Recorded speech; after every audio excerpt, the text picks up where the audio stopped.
Morning all. I thought we could have a look at a system against the Slav defense. And to use a good example, I'm going to choose a game of Hammer versus Neil McDonald in the recent London Classic FIDE Open. So Hammer played d4 and Neil played d5. So solid classical moves from black so far.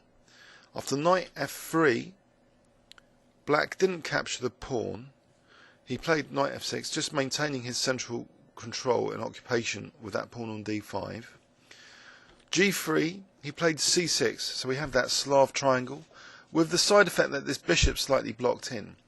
And there's some interesting thematic moves from white later in this game, which temporarily add to the bishop's pain of being trapped on the queen side behind this pawn structure. And it gave white a critical time to go for black's king on the king side. So watch out for this set of thematic ideas that emerge later in this game. So bishop g2, knight bd7, white castled, black played bishop e7. Now white played queen c2. So this is a dual purpose move.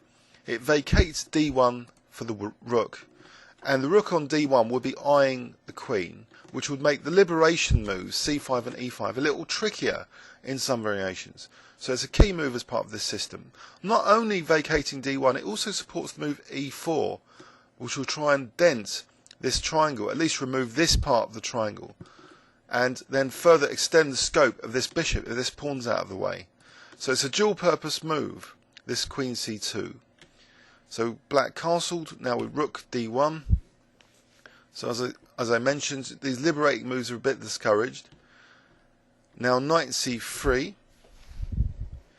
Black played bishop b7. Now white played b3. This is preparation for a later e4, not to allow d takes c4. Because after e4 and e5, this knight d5 will be quite strong for black, I feel. So black played rook c8. Potentially useful move, eyeing the white queen. But e4 is now played, and the queen ends up now on e4 for the moment. Now in this position, if knight f6, maybe the queen just moves back to c2, and white's fine. White's got a small advantage, so this is fine. And again, as you see, black's stopped from c5 and e5, these liberating moves, because of this lovely rook on d1. In fact, in the game, black played bishop f6, and there's a very interesting strategy now from white to play for c5, even though it becomes later a temporary pawn sack, because he later went for black's king. So how did this work? So bishop e3, queen e7, now rook ac1. Both rooks nicely connected. White's preparing now for this c5 to try and block this bishop in. So rook fd8. And now white's pieces are able to play on both sides.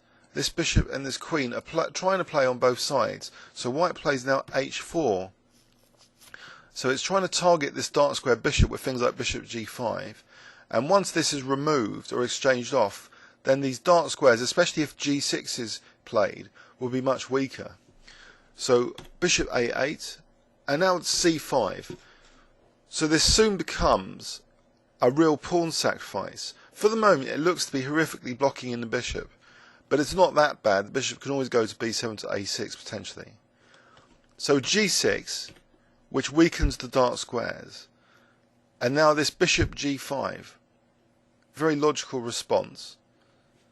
Queen f8, the queen is still on that c5, the knight's still on c5, so black is really preparing just to try and win a pawn. But it's at the critical moment of winning the pawn that white's centrally based attack really kicks off on the king side. So queen e3. So look at these central pieces hitting in both directions, supporting the pawn on c5, but potentially invading the dark squares and supporting the bishop on g5. So bishop b7, and now this knight d2. So the knight's going to come to e4, potentially to d6, or just put pressure on this diagonal. And that bishop's sort of pinned to the rook on d8. So this is unpleasant for black. And in this position, Neil decided to exchange off the dark square bishop. Unfortunately, there's a major side effect that a rook can potentially now swing to h4. The h4 square is a dangerous point to use for white, and this is vividly demonstrated now. Black tries to wrench the winning of a pawn now by undermining d4, which is supporting c5. So he does that by playing the move e5. Now it's in this moment where white's attack is accelerated with this pawn sacrifice. So knight e4, and now black aims to just win that c5 pawn, so it becomes a real positional sacrifice from white. E takes, rook takes, bang, the positional sacrifice in full effect. So what can black do here? He takes the pawn, but this allows check, and now this critical rook h4 threatening just mating black. So black played h5, and his position is completely lost now, because there's several winning moves. Queen f3, queen e2, queen c3. You know, these moves would just be playing to win h5. In fact, white chose queen c3 first, just to try and lure the queen to g7. Anything else loses as well. For example, rook d6. Well, critical here, as well as being able to win the exchange or play knight takes h5. I mean, this is winning enough, easy enough, just winning the exchange like this. But there might even be more critical moves. So black actually decided to end it quickly. He played queen g7, and white just played queen f3, threatening rook h5 with a horrible mating net. And Nil just resigned here. So kind of a stunning win. I was actually stunned by this win. How Nil McDonald, the grandmaster with the black pieces, was just totally outplayed with this, you know, cunningly prepared positional sacrifice on c5, which really gave white time for this vicious attack on the black king. So let's have a look at that in overview and summary. So it was the g3 system against the Slav, that fierce triangle. But white slowly broke down the triangle, preparing e4 first. So part of the triangle's been broken down, and this bishop is starting to be more effective on this diagonal. And now white connects the rooks and puts them nicely together, preparing the move c5 to provide a temporary bind and also a future positional sacrifice on c5 to gain a little bit of critical time to attack the black king. And look how these central pieces are coordinating pressure on both sides.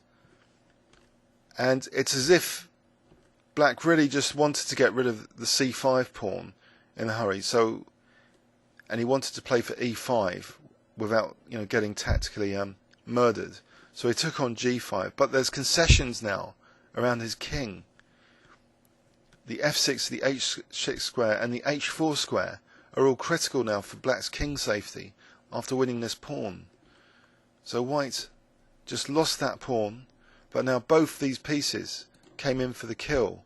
So knight f6 check and rook h4, and black's position is completely lost here. So h5 was played, queen c3 to drag the queen to a worse spot, queen f3, and that was it. 27 moves. Hammered Nil McDonald, and went on to, you know, get a 2700 plus performance in this FIDE Open London Classic. So Hammer is a kind of child prodigy, a bit like Carlsen, similar age, and is really, you know, coming up the ranks. So this is an excellent demonstration how to play against the Slav defence. Please leave any comments or questions on YouTube. Thanks very much.